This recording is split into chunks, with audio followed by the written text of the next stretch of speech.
In this video, we're going to take a look at four things: how to create dungeons, how to draw maps, how to customize those maps, and then how to navigate around the dungeon.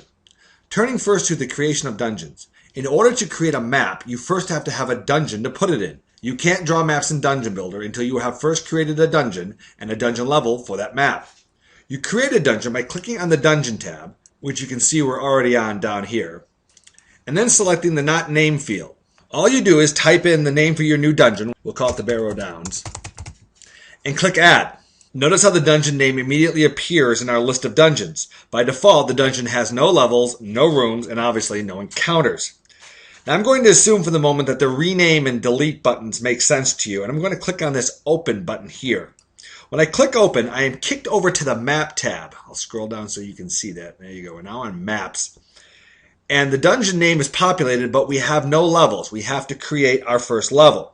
So I'll click on this Create New Level button and name it the first level.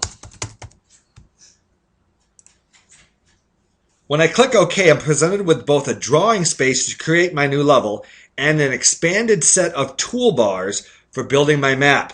Presently, Dungeon Builder has 7 different room types that you can use and a corridor tool for connecting those rooms. Creating rooms is a very simple process. All you do is click on the room icon that you want and then click on the map to place it there.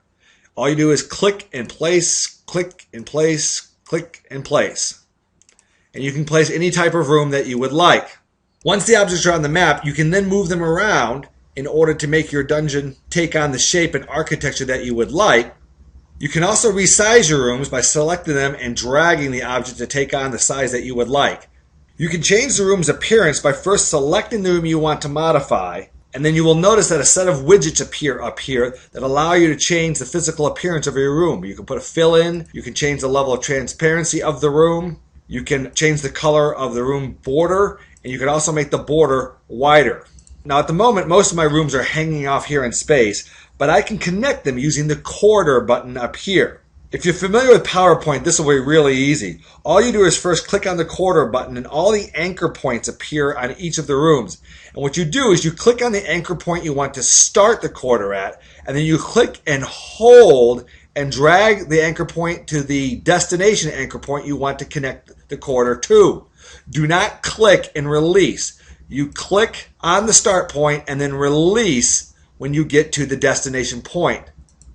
You can also move rooms around after you have connected the corridors.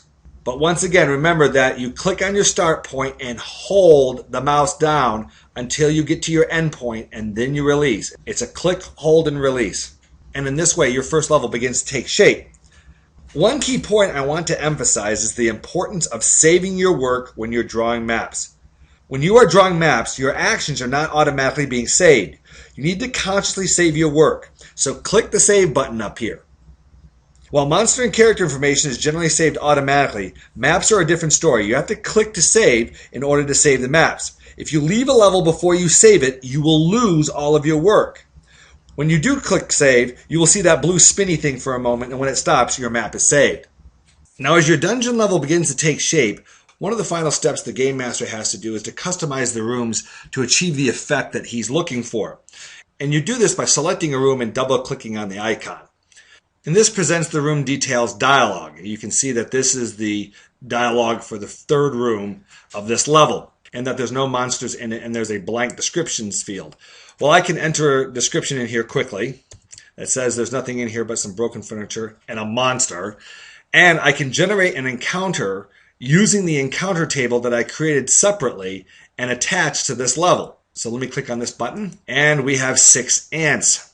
Now as you can see, when the encounter is rolled, the experience is also generated, and this is actually a bogus number because I just put in some test data for the experience per ant. But what you should know is that a monster icon indicating that there's a monster in this room now appears on the map. Furthermore, if you don't like this particular encounter, you can regenerate it by clicking on the Generate Encounter button again. And once you find the encounter that you like, you can then customize it by clicking on the Edit button. This brings up the encounter details screen, which we discussed in a separate video, but you can customize this encounter by adding or removing monsters from it, or by actually editing each individual monster. And finally, the last thing you can do in the room details dialog is that you can add stairwells in order to join levels. And I'm going to do that here in room number 6. there's this little stairwell icon here. When you click on it, it presents a list of all the rooms in all the levels of the dungeon. And so you can see I've got a first and a second level here, and I've got several rooms in the second level. I'm going to connect room 6 of the first level with room 0 of the second level by double-clicking on it. And a stairwell icon appears in this room. Now when I look at this room details dialog again, you can see that it has a description telling me where this stairwell goes, and if I want to delete the stair, I can do so. Now the last thing I want to talk about is how to navigate around maps when in draw mode. The playing pane here only allows so much room for you to maneuver, and as the maps you may want to draw will be quite large, you can use these horizontal and vertical scroll bars over here on the playing pane to move your map around. This gives you a lot of latitude for really filling up the real estate that we provided you for each level. Now when you want to see your entire map for a level, you can use these zoom buttons up here to zoom out the scale of your map. Here's the map on a much smaller scale. You can also zoom in one level from the current level in order to blow things up.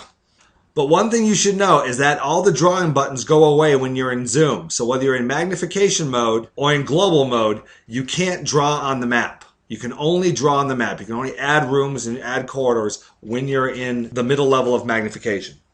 Now, when you want to go from one level to the next, you just use this dungeon level drop-down list box up here in order to select the level you want to go to. I'm going to go down to the second level. And you can see here that the stairwell that I created on the first level in room 6 and connected to room 0 on the second level is here. And when I look at the room details dialog, you'll see that it refers back up to the first level. Here we go.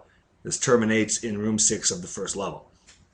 Now presently we're in draw mode, but when you are in play mode, you have the ability to move between levels using the party icon.